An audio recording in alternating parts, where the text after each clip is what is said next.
I'm sorry, before we came on the air, Annie, what the hell was that sound? What sound? Like a screeching dog or something like that. That was my attempt at doing a screeching Chris Jericho rock voice. All right. If he sounds like a dog, would it be a Scottish Terrier? Yeah, maybe. It's the only Scottish breed I can think of. I don't. Any Scottish dogs, Annie? Help us out. Any Scottish dog? Yeah, one called Angus. Ah, okay. Okay. Yeah, there's a few Scottish dog breeds. Nice. Okay. We're not talking about dog breeds, by the way. We're talking about wrestling. So, yeah, signing to wrestling part 2. We've got loads of stuff to talk about. You know the rules by now. Roll the intro.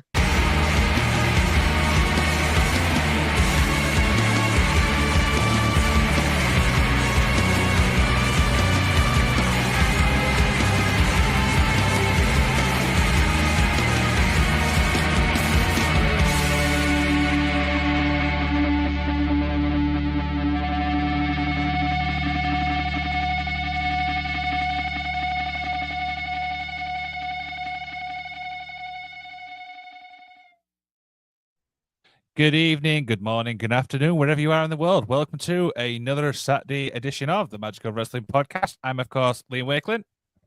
And I'm the American half of the equation. I'm rocking the Michael Myers Halloween shirt today because I wish it was Halloween instead of this fucking god-awful late February with this weather, this bullshit weather and flu season. Ugh. But I'm the effing expert, Mr. Isaacs. Hello. I felt a bit angry in that. You all right? Dude, this time of year is really, really getting to me. Like, I hate it. I hate it. Like, back-to-back flu with family members, and then, like, we had, like, 0-degree temperature and ice, and I couldn't open the doors of my fucking truck. Like, it was brutal, man. Absolutely brutal. Sounds like Scotland. Yeah. Oh, year round. Bad, dude. Like, I was trying to take my little girl to school the other morning, and, like, I literally couldn't get the back door. I drive a quad cab Ford F-150. I couldn't get the back door open where her car seat was. And I was sitting there literally like that for like 5 minutes until finally I pried the fucking thing open. Did you go flying though when you actually pried it open? What are you doing? Did you go flying when you actually finally got it open? Yeah, I finally got it open. I had to sign her in because she was like 5 minutes late to school. So, yeah. I hope you apologize for your foul language as well. Yeah. Child. Yeah. I don't think I let off any F-bombs in front of her. I don't think I did, but you know, I was getting pretty frazzled. Yeah.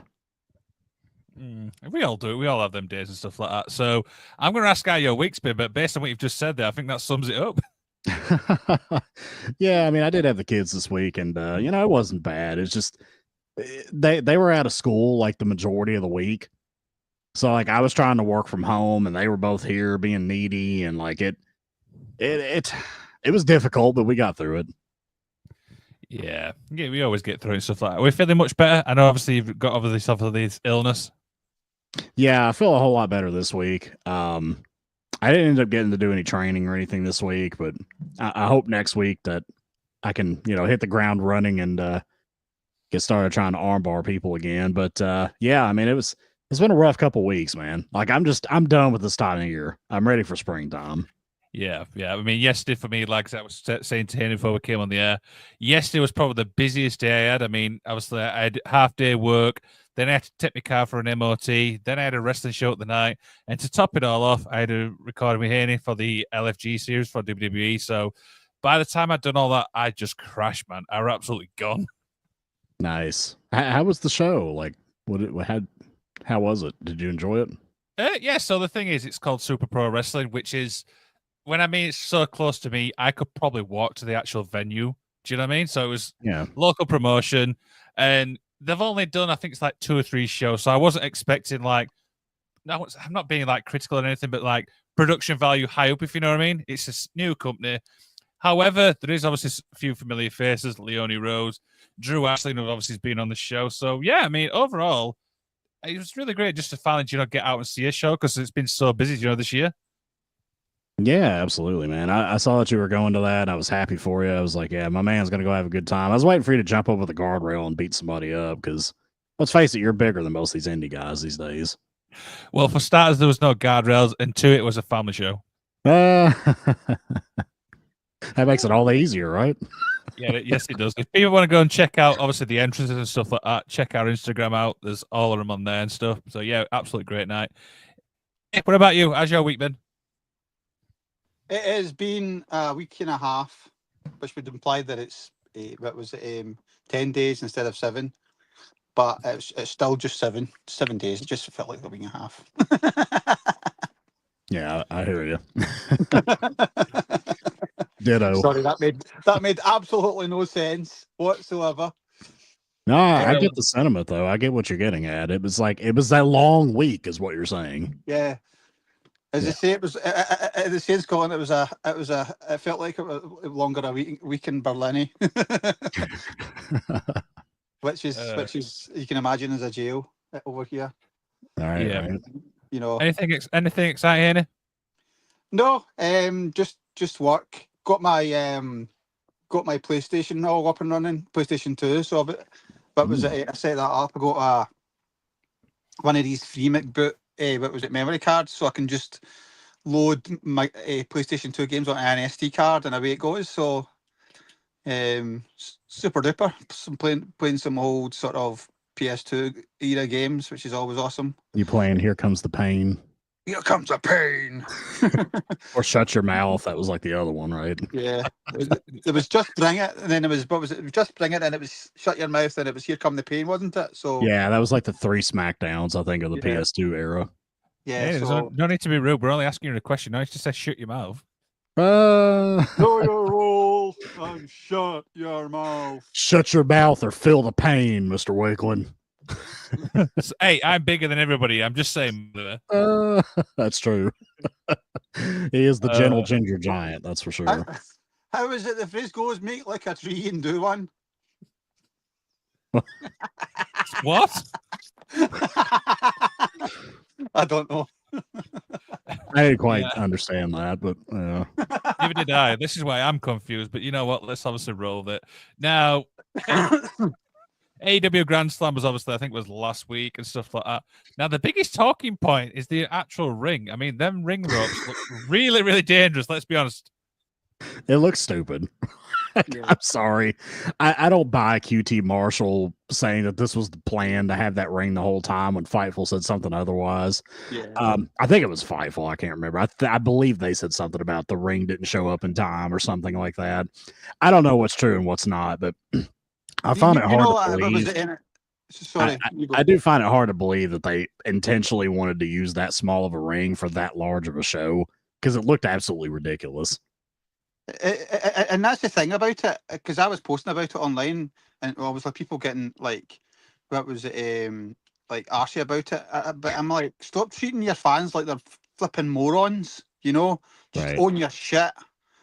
You know, own your shit. You messed up. You messed up. You know, they promoted.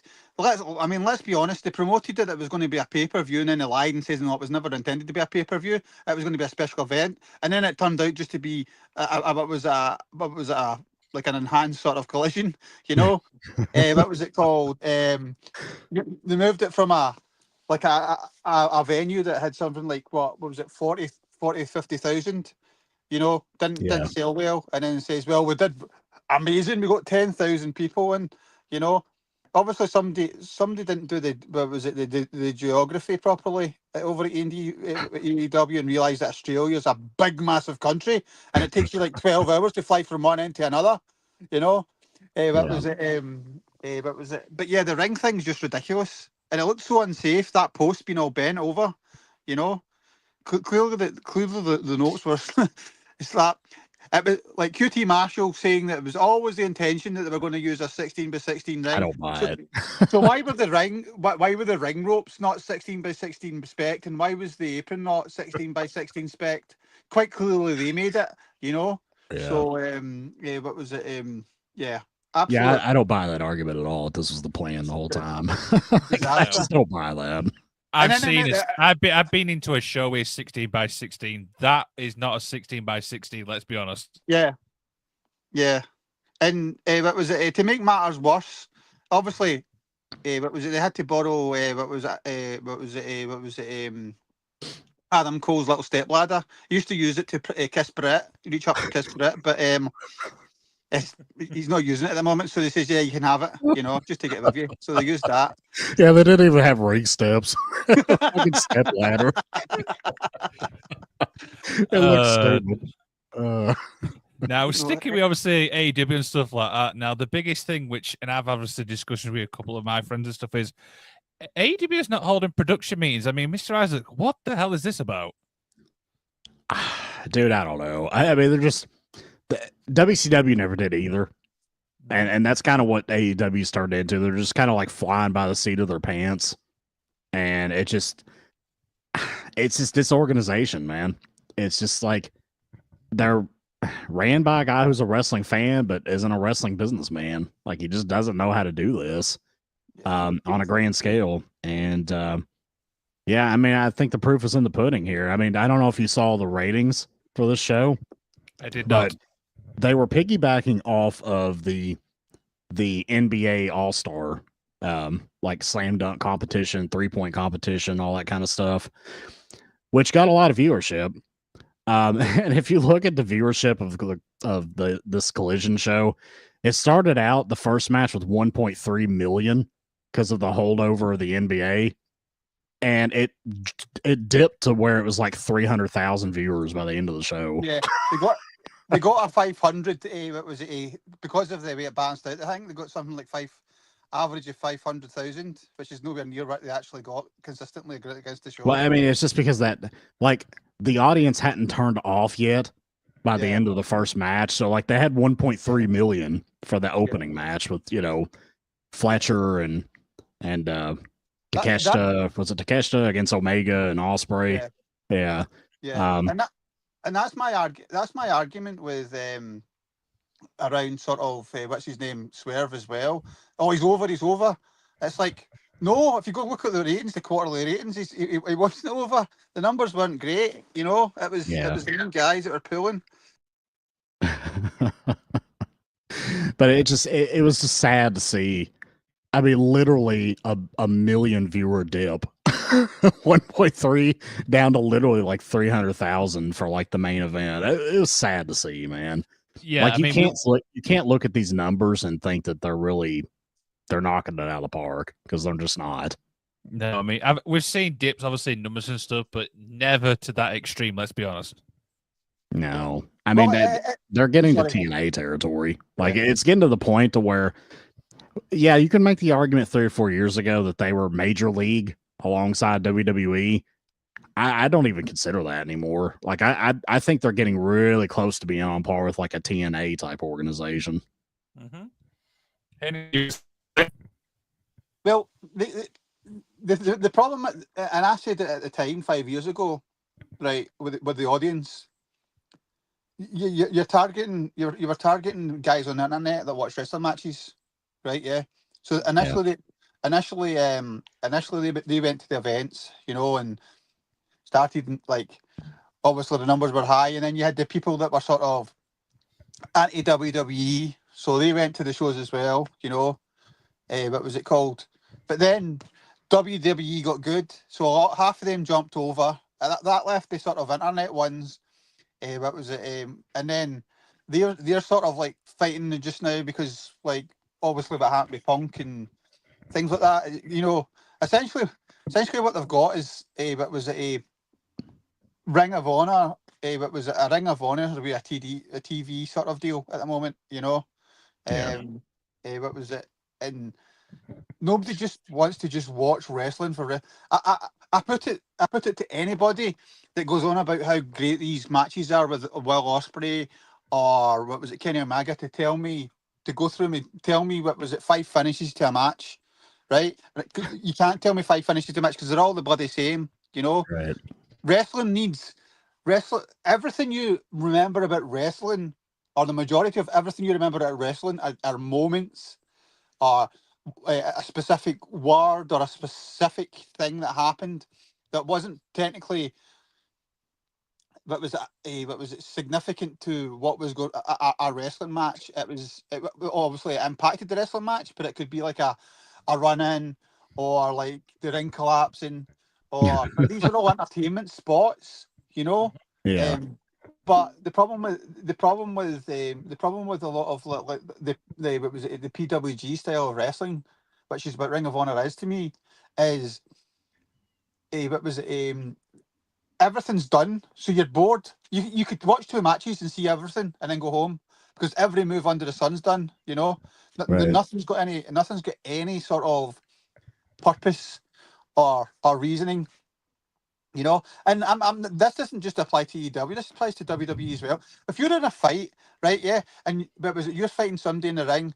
But was it and then they knock you out in the ring and they're going to do like a flying move over the top rope, right? Mm-hmm.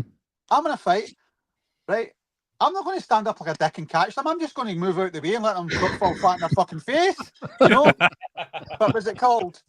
And people will say, well, that's not what wrestling, you're meant to protect the wrestler. And I says, well, you're missing the point, you know? You're supposed to make it look real. That's the point. It's meant to look real, you know? But why not just put fucking Street Fighter power bars over the top of the screen and just have the bouts going like that, you know? Sorry, you get me started again. No, it's absolutely fine. This is obviously the whole part of the show. So I want to end on this because I was thinking about this midweek is what about certain promotions makes you tune in the following week? So I'll give you an example of what I mean is one thing I like about the NXT is the women's side. Do you know what I mean? I feel like that division there is pretty strong. So watching them one week makes me want to tune in the next week and so on and so on. So Mr. Isaacs, I'm going to throw like, what about WWE makes you want to tune in the next week? Just out of curiosity. I would say just overall storytelling, particularly the main event scene.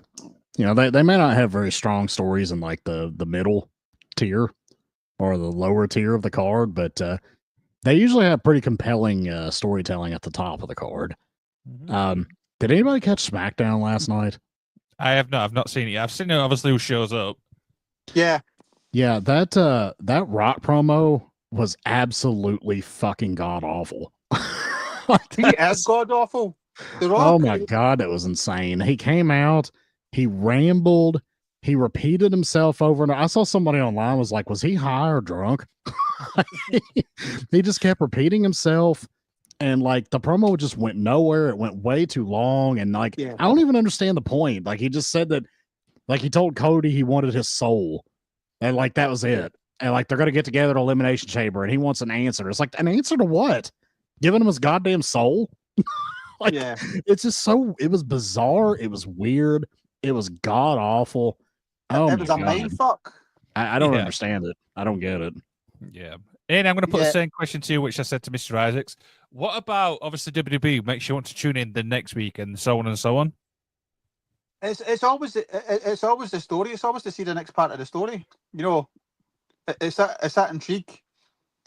What was it? Especially when they have like a week where they have something like really significant happen. You know, what was it?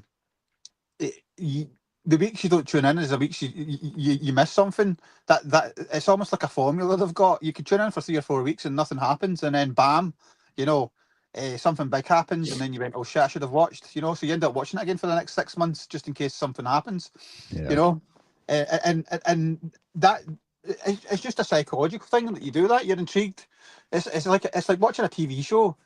But was it basically the critical thing about anything with entertainment is to have that sort of what we call in the UK is the EastEnders ending, dun dun dun dun dun dun dun dun. You know, that's a TV show for people watching, by the way. The cliffhangers. Sorry, I'm just clarifying for some of our American viewers. Yeah. Like you just need to leave that cliffhanger at every that dangling thread, and that's why what was it? You can go watch stuff that's interesting to happen. You know, like the what was it? Just having something to remember that particular thing. People don't remember matches unless they sit there and meticulously write down what's happened. You know, they're looking for the story points within the match. Yeah, absolutely. The reason I was sorry, I mean, to cut you off there, but the reason I bring that up is like now I'm at a point for me, and obviously I get your thoughts on it, is when it comes to AEW now, the next week, the week after, that's how. I'm not saying how bad the product is, but I just feel like that's at the point where there's nothing about it for me where I want to invest just to see what's next week. I don't know what you think, Mr. Isaacs. I think you're absolutely right about that because they don't have good storytelling at all. Like, I think AEW's booking is at an all-time low. I think the main event, I struggle to even explain what the main event storylines are. It's like they got this team called the Death Riders, and they want to beat people up, and like baby faces want to beat them up, and that's it. I mean, that's quite literally it. Like, it's just so dull, so elementary, so basic, and so boring. It's indie shit. It's basically like you go to an indie show, right? But like, there's a difference when you go to an indie show because it's fun that you're there, you're interacting, you know. But if it's on television every week, you know, it's just like, let's have a match, you know. It's like, let's go. I'm the bad guy, and I'll go beat you up. Yeah, no, I'm a good guy, and I'll go beat you up, and that's the story. Yeah, and then it's like what's her name? What was it?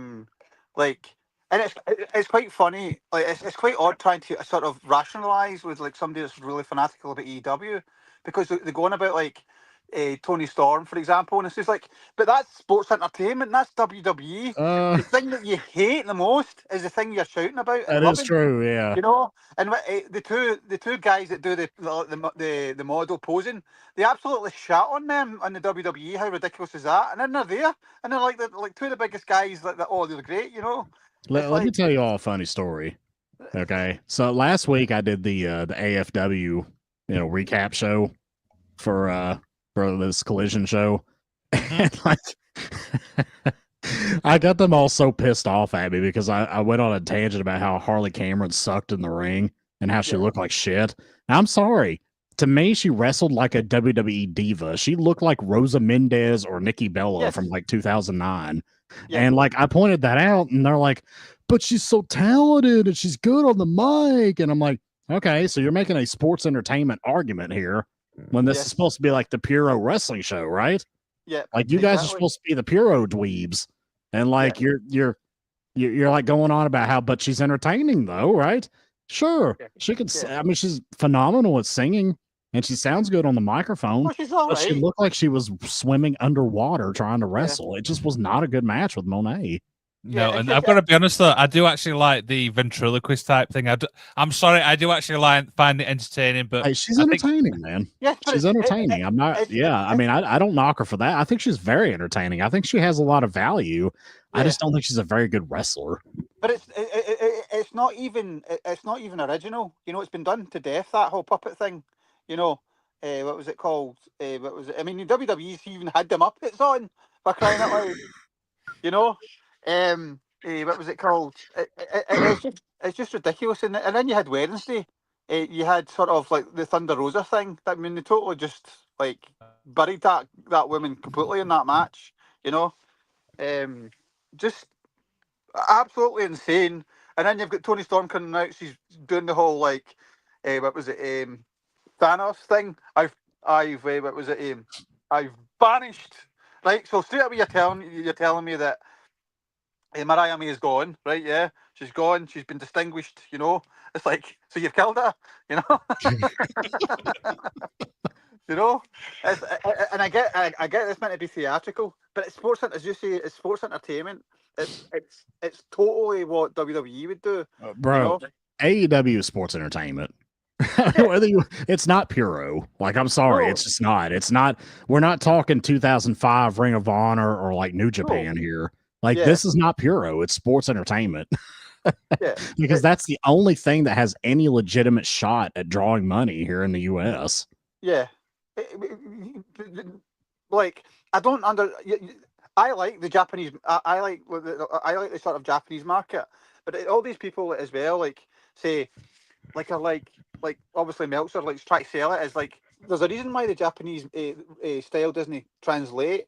Everybody goes on about the what was it, the WWE do bad with like Nakamura and things like that. They've tried, right? Nakamura is amazing, right? Yeah, and I love the gimmick he's got just now as well. I hope they go deeper with that. But at the end of the day, it's a business, right? And people are not interested in investing that amount of time to get to know somebody that can wrestle. They want a character, you know. They want character there. They want somebody that they can relate to instantly, you know. But was and that's the problem when it's almost forced. Almost like Meltzer's this, Meltzer's that. With his ratings, they clamour to his ratings. Is well, Ospreay's got another 6-star match. You know, it's like he wrestled the same match he wrestled 2 weeks ago. You know, with all the shitty same moves, and that's the problem. They only you need to get all the same moves in, right? What was it called? Everybody. I think Kevin Nash summed it up right because Kevin Nash was asked about the Jim Cornette thing, right? What was it? With the 5 moves, and one of the moves was the hair.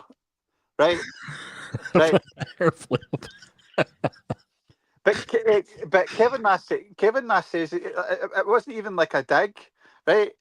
He was describing pro wrestling to a T, you know. Yeah. But John Cena, you know, again, you know, 5 moves. 5 moves of doom, yeah. Yeah, exactly. You know, but you know when that sequence hits, you know. Something exciting is going to happen.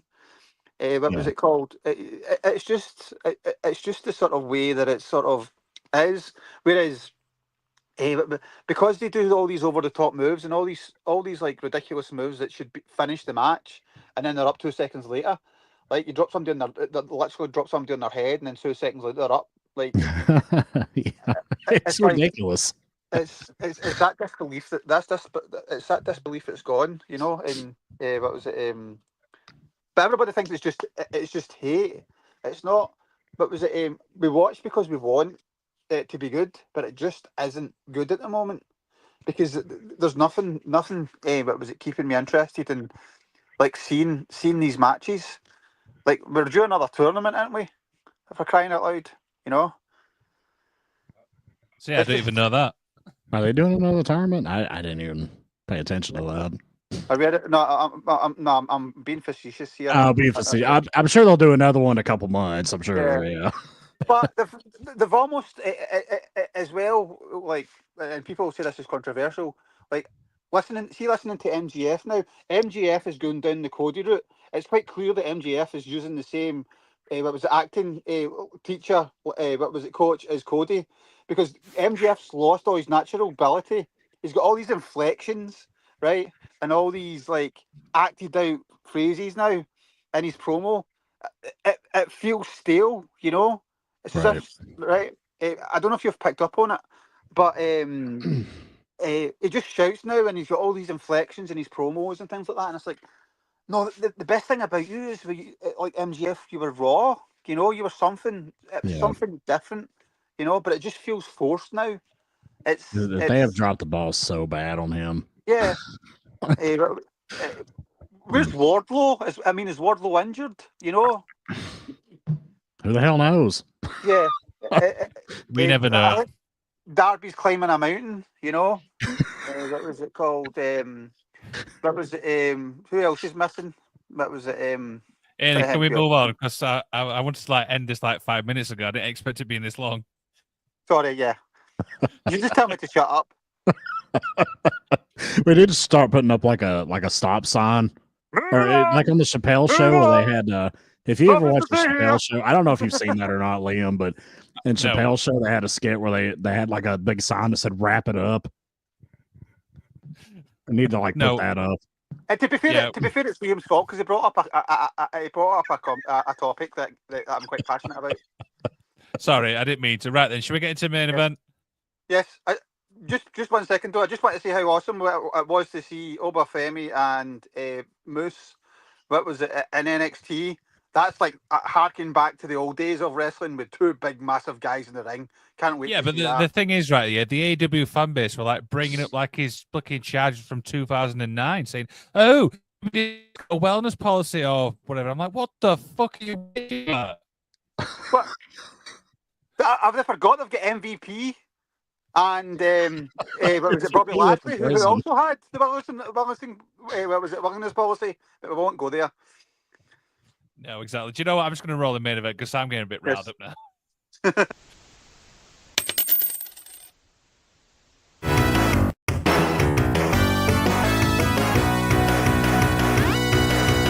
The main event.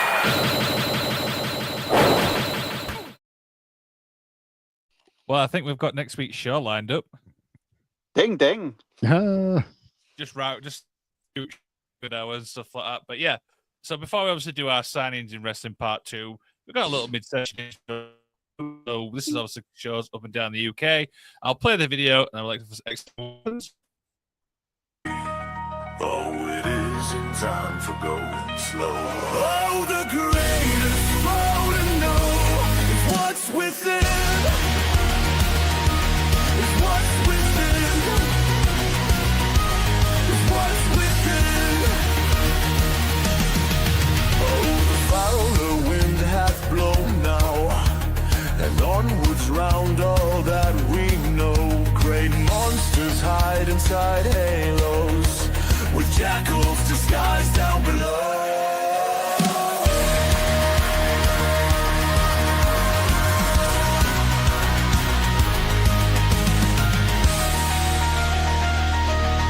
Oh, don't it mean to see them when shadows have faded? And the lion's been those pastures predicted in scrolls. Hey, don't let wandering family glory.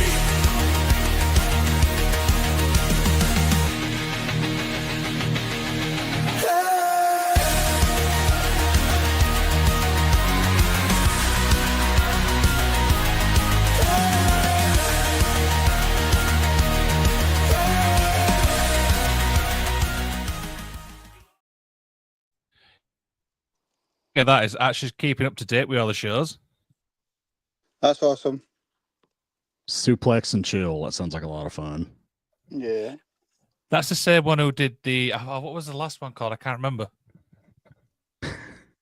They got catchy names. It was right, Cabaret and stuff like that, so that'd be interesting. Yeah. So yeah, so if fans want to go check out the UK scene, all the links to their shows are in the description. Go check them out and hit it, as we always say, support British wrestling. Definitely. You can't beat it. Best in the world. Not at all. So yeah, so this is obviously part 2 for signings in wrestling. Got 5. Mr. Isaacs, we say these are a bit more like early 90s and stuff like that. Oh yeah, we're getting into some of the ones that have really changed the landscape of wrestling. During the war. Not that bad, Eddie. Let's be honest. It sounds like we're doing like an American Civil War documentary. Yeah. We're talking about fucking WCW versus WWF. So we've got 5 more to sort. We're going to get the 2 latest ones out of the way first. And I'm going to start with this one, actually, because I thought it was an interesting one, which is, of course, Bray Wyatt from 2022. If I remember rightly, this was like at the end of the show, Mr. Isaacs? Yeah, I think this was at the end of it was at the end of one of the pay-per-views, wasn't it? Yeah. Yes, I think it was. Yeah, I can't for the life of me remember which one off the top of my head, but yeah, it was at the end of a pay-per-view he came out, and it was like a massive, massive pop because, he had been let go for a little while. And, when he came back, it was like the crowd was hungry for him, because like, regardless of whether you liked Bray as a wrestler or not, I did. I liked him as a wrestler. His gimmick was so over. I mean, it was one of the most compelling, interesting things on WWE television. Yeah. Until they started diluting it and doing stupid shit, setting them on fire and having them be impervious to concrete blocks and that kind of stuff. That got too stupid. Yeah. But like, I like the idea when he was the Fiend of, he would be regular Bray Wyatt and he'd be tough, but when he put the Fiend mask on, it was like something psychologically happened in his head that made him tougher and more aggressive. Now, I like that. And it got over. It got over like hell. They had Tom Savini, who, I'm wearing a Halloween shirt. He didn't work on Halloween, but he worked on Friday the 13th and a lot of classic horror films, designed the mask of the Fiend for Bray Wyatt. So, he did that for a while, got let go, came back and was kind of rebuilding himself. And unfortunately, he passed and we just didn't see where he was going with any of this. But I mean, this was huge and fans were super excited for it at the time. No, definitely. And one of the biggest heartbreaking things about it is not even just wrestling, is the fact that we never got that horror movie that was talked about. Because I think that would have been absolutely phenomenal. He would have been amazing in a horror film. Yeah, what was absolutely. It called? It's hard for a horror movie. Already genre fans, it's like wrestling and know what Bray was. It's heartbreaking, that we never got that. Because there's some dark stories he would have told. What was it? Just imagine what he would have been able to do on Netflix. But been able to do a wee bit more darker sort of storytelling. Yeah. Without the sort of fluffiness, there you go. Back to my rant before. Everybody criticised the Firefly, but was it puppets? And then obviously there's some daft bint on EEW doing a Muppet singing routine, and all of a sudden Muppets are great. Yeah, fuck you. I love the Firefly Funhouse thing. I thought that was funny. yes. No, it was great fun, and the wee like motivational video and things like that. Do you know what's really like in life strange things happen, and things seem to happen for a reason. It's almost like it's destiny. And what was it called? It's happened in like people have reappeared on TV, or what was it? Like music, like for instance, David Bowie. His last album was almost like an obituary. What was it? Warrior came out to the ring and passed away. Like every man's, one day leaves breathes their last breath and things like that. Passes away that night. And looking back at the I think it wasn't in the pay-per-view. It was the following event when he did the sort of promo, and he says, "This is just me. This is Bray," and he was quite like what was it? It was quite natural. It was almost obituary, like, it was almost like he was doing his own obituary. It was almost like he was saying goodbye. He knew something was on the way. Yeah. It was looking back at it now, it's surreal. What was it? I don't know if people do, people don't. I don't know if people believe in things like that. But what was it? There's just times when people do stuff, and then you look back at the last few months of their lives, and you realise. Yeah, they were on a mission. They knew something, that nobody else knew, or it's almost like it's subconscious in their mind. But it's just a shame his last match was that what was it? Acid Trip. That Mountain Dew. Oh God, that Mountain Dew neon match. Yeah. Oh God. But what a phenomenal guy.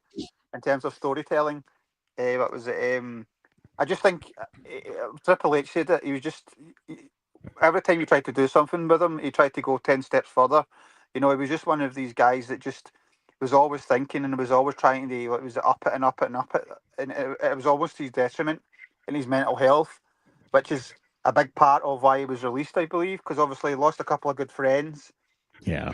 What was it? And obviously family as well, and what was it? That sort of stuff happened, So what was it? That sort of plays up in your mind. So what was it? It was great to see him back. It was just so bittersweet looking back at it now. That intro is just I can confirm, as by the way, it was Extreme Rules 22 when he returned. Yeah. I was thinking that, but I didn't want to say it because I didn't know for sure. Yeah, I've just looked it up as you were talking. So yeah, And it's the weird thing is, it's like we've lost 2 members of the Wyatt family as well. Let's be honest. Yeah. Yeah, very sad. Very sad.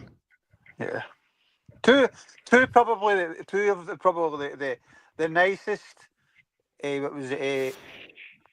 creative people that the wrestling's ever had, and they were gone in the space of a couple of years of each other. 2 legitimately talented big guys that could have contributed so much more.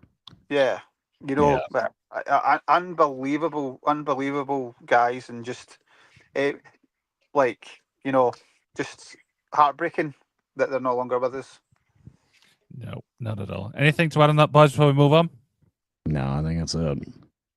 Okay, so next one we've got is, and we're going to go further back and stuff. Let's get with this one out of the way because it's a big one. Hogan to WCW. Now, Mr. Isaacs, I mean, let you kick this off. This was huge, but in the long run, not so big. Well, I think this is one of those double-edged swords. I think Hogan coming in saved WCW, and then I think in the long haul it probably helped kill WCW. But you can't argue against the notion that WCW did the biggest business it ever had, directly attributed to Hulk Hogan. I mean, that's just a fact. I don't know if WCW might have went on if Hogan hadn't joined them. You know, if Hogan hadn't joined WCW and they had just stayed where they were, I'm not sure they might have ended 4 or 5 years sooner than they actually did. But this was huge at the time. I mean, this was the biggest, most recognizable name in professional wrestling that left where he made famous, arguably, the WWE, and went to WCW and arguably made them even more famous. So I think this was huge. You know, I mean, you could argue all day long about whether it was good, whether it was bad. I mean, I think as far as pro wrestling goes, in general, I think it was a net positive for Hogan to go to WCW. Yeah, absolutely. As you're talking, I'm just going to reset my thing because I feel like I'm having connection issues. But Anik, obviously talk about that. I'll be back shortly. Yes. What was it? What can we say about this sort of run? Obviously, the first couple of years weren't up to much. What was it? They did the weird sort of like, what was the faction? What was it? The Kevin Sullivan faction with the Yeti and the. Oh God, what were they called? Oh, Doom something of Doom, wasn't it? Oh no, it wasn't. Oh yeah. Why have I like gone blank on their name? Dungeon of Doom. Dungeon of Doom. That was the Dungeon of Doom, led by Kevin Sullivan. Yeah. He goes through like the really shitty like Halloween set. It was like, oh, I don't know. I just think about the skit where like Hogan went to some weird underworld, and he's like, "Where am I? There's no Hulkamaniacs here." Yeah, just so it was so corny and cheeseball.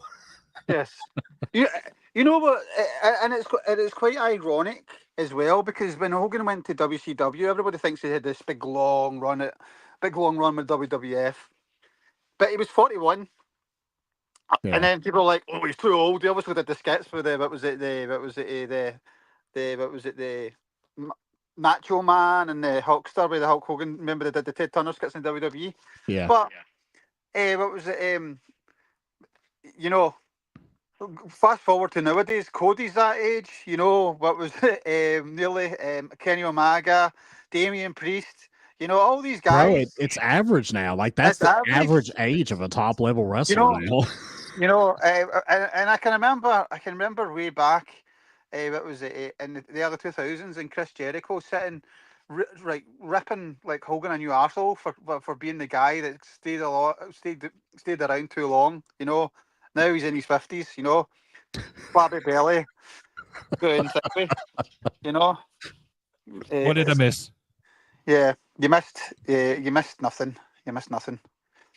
We talked about the Dungeon of Doom and Hulk Hogan going to the underworld and saying, "Where am I? There's no Hulkamaniacs here." Yes. Let me tell you something, brother. Let me tell you something, brother. It don't matter wherever I go. That's not even bad impression. Do you remember he went over and touched a fountain that looked like a hot spring? And he goes, "Ah!" He goes, "It's not hot." It was so stupid and corny. Dear. So in the long run, though, when you think of the Hogan thing, is it a success or is it not? Because you can look at it both ways. It's a success for a success for WWE, and I'll tell you why. Because up until that point, and people don't realize, what was it? Vince was very much one of the boys, you know. What was it? And this is at the time where obviously the trials going on and things like that. And Hogan says he would never go into business against Vince, and then he did. And then a year and a half later, in '95, as much as people don't like to admit it, what was it? Because that wouldn't be the right narrative to admit. Brett did the same thing. Spoke to WCW about a deal, you know. Vince found out about it, you know, and that's really when Vince really started screwing the nut and realizing these guys were going to fuck him. So he decided to fuck them before he fucked them, you know. And that's and everybody criticizes like these like hardball business people, but that's like buying partial of business all down the line. At some point, all these successful people learn what was it, that how to play hardball. You know, Yeah. what was it? Bill Gates did it as well. You know, he would get shafted. What was it? Steve Jobs. You know, so they became ruthless, and this was the time where Vince became ruthless. You know, he didn't give a shit anymore. He wasn't like.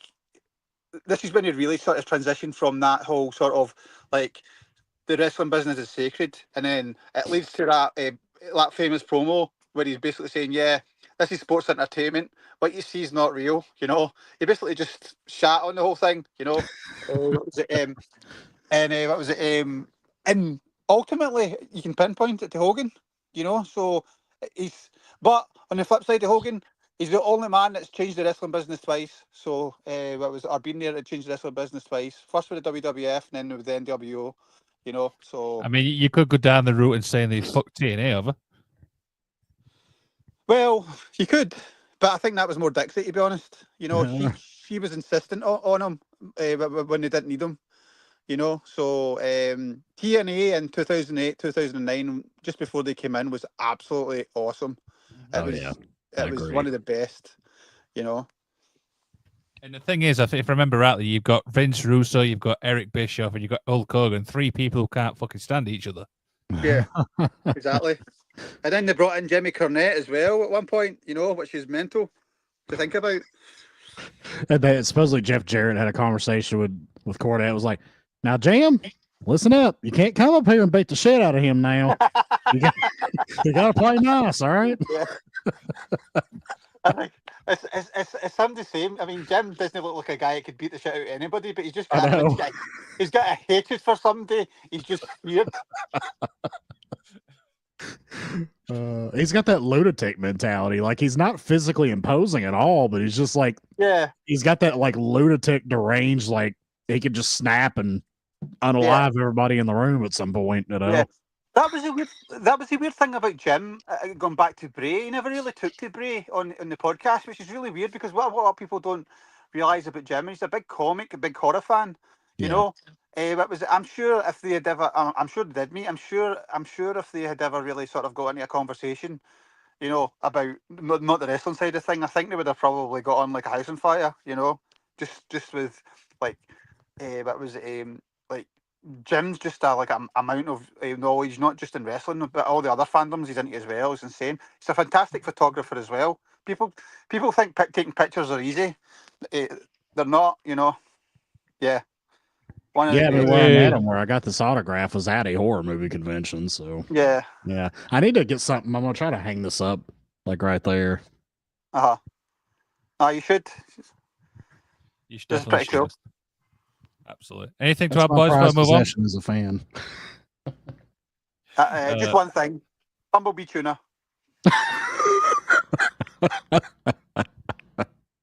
Oh, Jesus Christ. Let's move on, shall we? So the next one is, it's a bit of an interesting one, and I had to look this up because this is one that got recommended to me. And it's, of course, Brian Pillman, obviously going to WWF.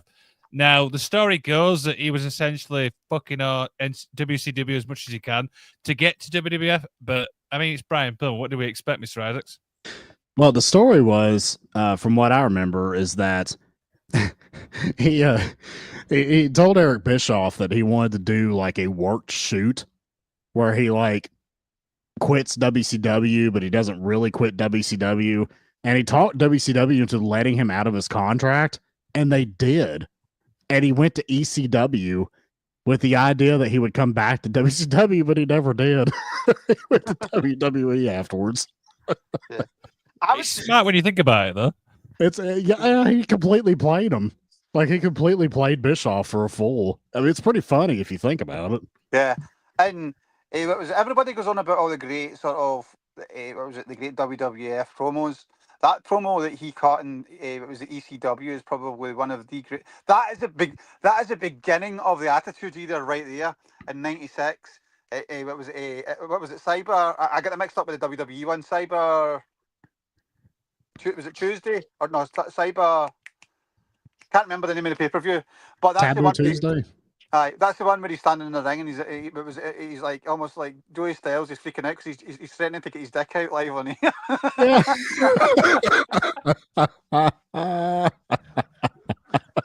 I remember that. That's hilarious. But, that was so funny. If you've never seen that promo, go watch it because that's Promo 101. He's like, no. He's like, I'm gonna do it. I'm gonna pull it out. Yeah. He doesn't use the word dick. He uses the word Doc Johnson, but still, what was it called? It was all implied. Like, he didn't actually say he was going to do that, but yeah. What was it? Like some of the Pillman stories as well. I love the story GR tells about how he done a massive shit, and what was it called? He made PR guard the cubicle to make sure all the boys got to see it before it was It's just absolutely crazy when you think about it, right? Yeah. I gotta say about Pillman, and this isn't really about him going to the WWE per se, but he was such an underrated worker. Like, I think what I consider to be the second best match in WCW history, just underneath Eddie versus Ray at Halloween Havoc 97, was at Super Brawl 92, Flying Brian Pillman versus Jushin Thunder Liger. Yeah. If you've never seen that, it's fucking amazing. You should go see it. Yeah. The one thing on WCW I always remember about Brian Pillman is as well was said almost powerbomb him up the way out of the cage, but in the work. Calling Kevin Sullivan Booker Man and getting a lot of heat put on him. I know. I mean, they literally put him into the biggest group in wrestling, the Four Horsemen at the time, and he just fucked with them, It's like as soon as he was in there, but it was such an edgy character, It was so great, and obviously that led to what was it, ECW, and then he had his accident, and then obviously that led to what happened. He joined the Heart Foundation, what was it, and then he had that program with Gold Dust. Yeah, he's supposed to wrestle Gold Dust the day he died, right? Yes. Yeah, it's a shame because you didn't really get to see Pillman really wrestle any in WWE. I mean, he did promos and stuff like that, and it's like it's just such a shame we didn't really get to see his in-ring work in WWE, and I always thought that was a major shame. Yeah, no, definitely, because he was a phenomenal worker. But that storyline was going to get wild, God knows what they had planned for that, especially the like right at the cusp of the Attitude Era as well, where they were doing everything and anything. Like, was it called? Yeah, they probably got Marlena to give him a blowjob or something, and what was But it was just such a shame that he passed. I don't really like what Vince did with the wife. I mean, even though from what I hear, his wife was a bit of a scumbag anyway. What was it with the money and things like that? She basically did it because she wanted her drug money. But what was it? But yeah. Just we have to mention, guys. We have to mention the gun angle with Austin. Oh yes. Oh my God! What the hell? Yeah. That was so controversial at the time. Yeah. What was it? As much as I'm not obviously there's different reasons why I don't like Austin. Not nothing to do with his wrestling, just his stuff that he's done. But what was it? Like them. That was a missed opportunity in WCW as well. The Hollywood Blondes, Yeah. And you may not realize that, but the gold chain that Austin wears, that was Brian that gave him that. That was part of their sort of gimmick. It's a silver chain, I think, isn't it? Yeah. He always wore it the rest of his career because it was special to him. Because Pillman gave him that as a gift. Yeah. you just hear stories, and you hear stories about like guys like Owen who were just, but and you hear stuff like Brian who was just like a total like, just it was imagine them having around today, all these soft wrestlers, nobody wrestling, they would all be crying back home, Bro, if he could have been around to like manage his son, like how cool would that have been if he could have been paired with Pillman Jr.? Yeah, that would have been phenomenal. Absolutely. So, anything to add, boys, before we move on? No, that's all I've got. Next up we've got is, and we're going to get this one out of the way, is Brock Lesnar 2012 return. I always remember this because it's like John Cena just hold his hand up and it's just that music where you've not heard it for ages. This was fucking huge. This was massive because Brock had disappeared for years. Yes. He did a few matches for New Japan that they don't even recognize. Like you can't even find Brock Lesnar on New Japan World. He had a brief little stint as IWGP champion. He left wrestling after that, tried out for the Minnesota Vikings, played a couple of like preseason games, got cut. And he just, he went to the UFC, of course, as everybody knows, and became UFC heavyweight champion. Yep. And this is right on the cusp of him leaving UFC because he was having some health issues, diverticulitis. He got kneed into oblivion by Alistair Overeem, his final UFC fight at the time. So he came back to pro wrestling. And I remember this was the night after WrestleMania. It was right after John Cena wrestled The Rock. And Cena called out The Rock because he wanted to just like talk to him face to face after their match. And the crowd overwhelmingly, very audibly was chanting, "We want Lesnar." Yep. And Cena had this look on his face like, how the fuck do they know he's here? Yeah. And then the music hit, the roof blew off the place. That's where you saw the famous thing of what they call the Brock Lesnar guy doing the pose and everything. And now he's at every show out in the audience. This is just an iconic moment, an iconic return in wrestling history. Lesnar coming out with his brand new t-shirt, hitting Cena with the F5, and then just leaving. Like, it was just brilliant. The fans loved it. I loved it. I popped huge when he came out. And this was just kind of the start of the reign of terror of Brock Lesnar when he came back. And just to put it in a perspective, I think Lesnar left when in 2005, sorry. 2005, yeah. Right? And that it was something like what was it, 7 years later? Yeah. Right? Mm-hmm. But if you think about it, between now and back to 2012, that's over 12 years ago. Yeah. Insane. Wow. Yeah. When you put it that way, it's like, holy shit. Yeah, he was back a long time. It doesn't seem like he was, but he was back a long time. Yeah. And what was it? Everybody goes on about like, oh, he's like, he was the first sort of like part-time wrestler that everybody bitched about, but everybody tuned into when he was on, and it's like that's when you've got something special, when you've got a special attraction like that, you don't need to see them every week. And he was a great wrestler. Yes. I mean, like, you're never going to hear any other podcaster or anybody online admit that, but he was a fucking great wrestler. His matches were always super entertaining and very good, very compelling. You'll never find a Brock Lesnar match that the fans weren't invested in. Yeah. Absolutely. I mean, they like to bitch about it, what was it? But it comes back to the style. It's like, do you want to see a guy like just kick ass, or do you want to see a guy go like 50 minutes? Yeah.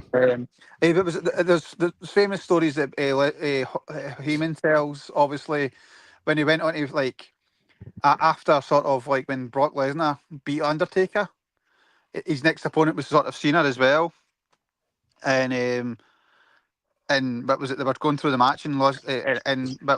Lesnar's like, they agreed that they needed to just squash Cena you know, and that was like a total shocker. You know, he just came out and just annihilated him. The Yeah, guy that sort of SummerSlam match. Yeah. yeah, just sort of what was it, dominated. And the reason for that was, well, I've just took on the Undertaker's streak, so if I come out and have a normal match with you, then it means nothing, you know, which is true, you know. And as much as people say like Lesnar never did business for anybody, Lesnar was all about business. The man is all about money, you know, and he'll do what he needs to do. He did it with Goldberg when Goldberg came back, and everybody was expecting this. Goldberg just came in and destroyed him in 2 seconds. Yeah. Right? Mm-hmm. Doesn't matter. Doesn't like everybody like critique it and say you can see it was the worst wrestling match in the world. Right? It comes back to what I was saying earlier. It's a moment in time that people remember because you're going to remember it. You're going to remember it because there was a bit of a story there. There was a story to it, rather than just a move. You know, there was a story to it. What was it? What was it? I just think Lesnar's just what was it? One of the greats. I do too. Absolutely agree. Anybody disagrees? Anybody says he can't wrestle? You know, you don't want Brock Lesnar wrestling because Brock Lesnar will rip the arms off her. Dude, I'd be scared to fucking death of Brock Lesnar. I wouldn't be scared of Orange Cassidy. I'd be scared of Brock Lesnar. Let's just put it that way. Yeah. And then I always find it funny. Chris Jericho did the interview where he's like, when he did the thing with Randy Orton, and Chris was like, I was pissed and I was going to go up and I was face to face to him. You know, I was like nose to nose, and I'm like, yeah, sure you were, Chris. Sure you were. You know. I give Jericho credit. He does seem like he has some balls, though. Like, he doesn't seem like he's scared of anybody. You got to give him credit for that. He would have got his ass whooped, but still. Yeah. What was it called? Yeah. So we've got one match obviously to cover and stuff. All signing. Should I say match? What I'm saying about? The main event. And it's, of course, it's this one, and a pretty interesting one from 2000. The Rascals show up in WWE. I mean, 3 of them obviously have got great careers. One of them it's controversial for many reasons, but this was huge. Do you know what I mean? Just sitting in the front crowd, not saying anything. I remember this pretty well. This was very, very big at the time because if you recall, just a week or so prior, Chris Benoit, he who shall not be named, won the WCW Heavyweight Championship by beating Sid on WCW pay-per-view, and then literally never appeared on WCW again. Then a week later, he was on Monday Night Raw with these guys. And I mean, this just completely changed things because these guys were known as the workhorses in WCW. These were the work rate guys. These were the guys that put on great matches.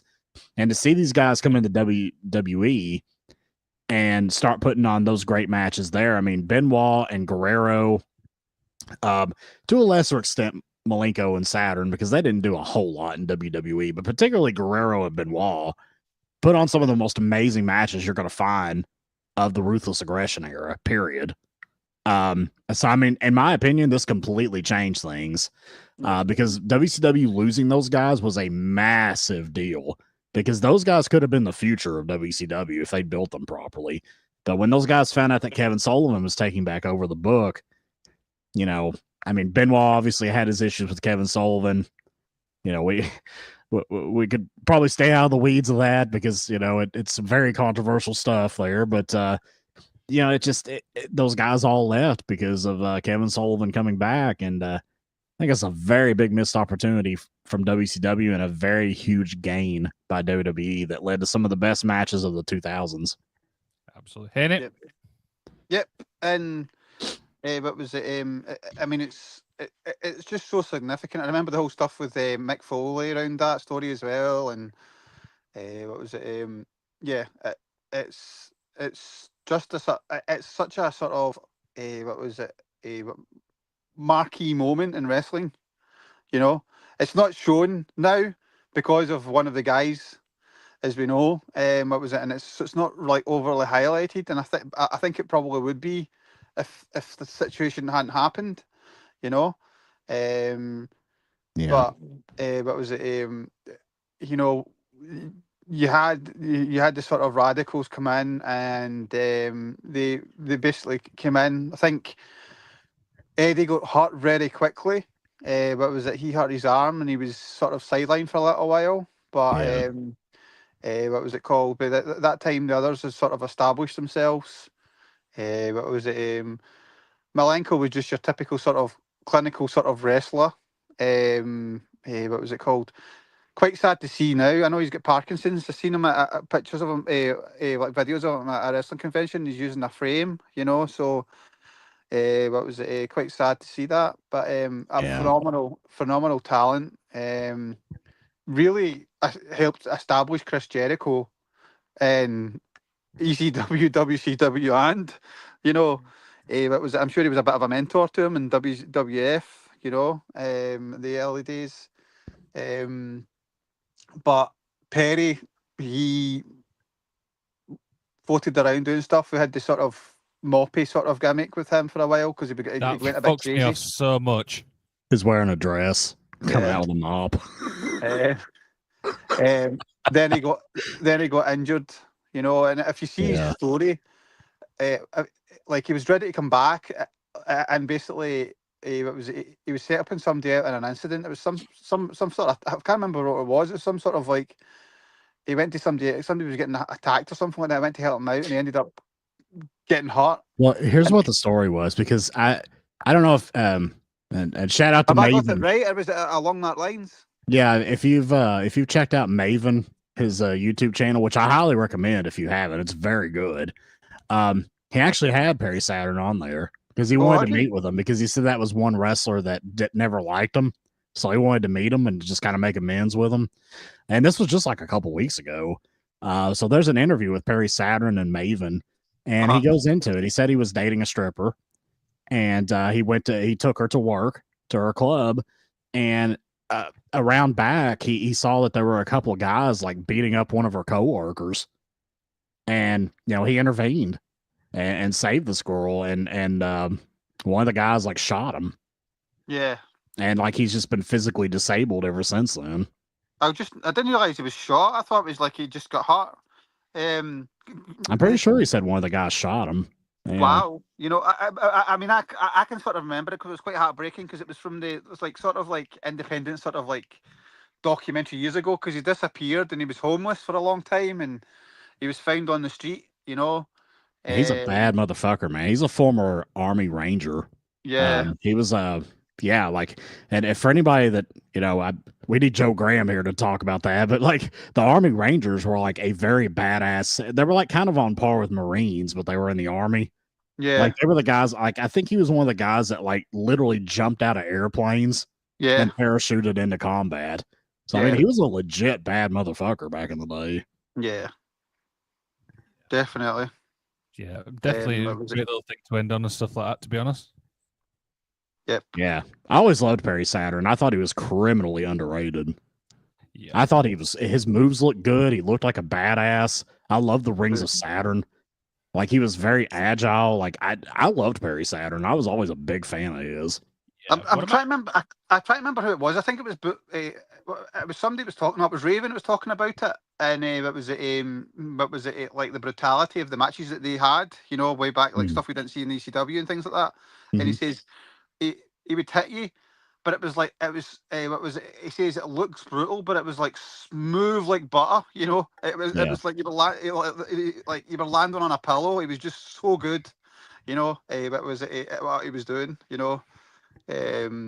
You know, and that's an art form in itself. It's lost in wrestling, to be honest. Absolutely. 100%. And that's a great little thing to end on. There we go. We managed to get through 10 in 2 weeks. Are we happy? Hell yeah, man. 2 full episodes, 5 people or 5 scenarios an episode. I think it went pretty smooth. Definitely. Yeah. And next week we're only covering one wrestler, that being Eva Marie, because it'll take up the whole hour to talk about how Juventus and Massive... We're going to say highs and lows of Eva Marie, but there's no lows. There's no lows, yes. Yeah. The low will be like when she dyed her hair from red to pink. The low is literally when she's jumping up and down, you know? Maybe we could do highs and lows of John Cena, because that's obviously coming up. Jody's retirement thing. Yeah. I mean, that'd be a good one to do, yeah. Yeah, maybe wait to December when it's all finished with, though, and we can do a sort of big retrospective, you know. Like a 10-part episode. He's done that much. Yeah, you know. Yeah. What was it called? Like from your story about Prototype. You know that's pretty cool. You told to the Prototype versus versus Leviathan. But I saw open a house show as a curtain jerker here in Kentucky. Do you know the one thing we've not done for a while, and I've just realised we haven't done a Q&A. No, we haven't. Yes. Well, let people send it. Do you know what? I might just put it out there, just see if we can get enough questions in for a full show, and hopefully do that. If not, we'll plan something out. You know what I mean? Yeah, let's go for it. I like those. I like those off the cuff kind of shows where it's like we can go anywhere. I like that. Yeah, absolutely. So, if you guys obviously want to support the show, go check out the Magic of Wrestling on YouTube, Instagram, Twitter. We've just hit 300 followers on Instagram, by the way. Nice. Woo-hoo. Good deal. Absolutely. That's a team effort and stuff like that. All links, again, obviously in the link tree and stuff like that. You've had a blast today, my man. Yep. Always. Yep. Of course. Mr. Isaacs, as always a pleasure, my man. Yeah, definitely. I want to thank everybody for watching this. Anybody that's going to watch this later on this weekend. Love you guys, and I hope you all have a great weekend. And that bombshell, roll the outro.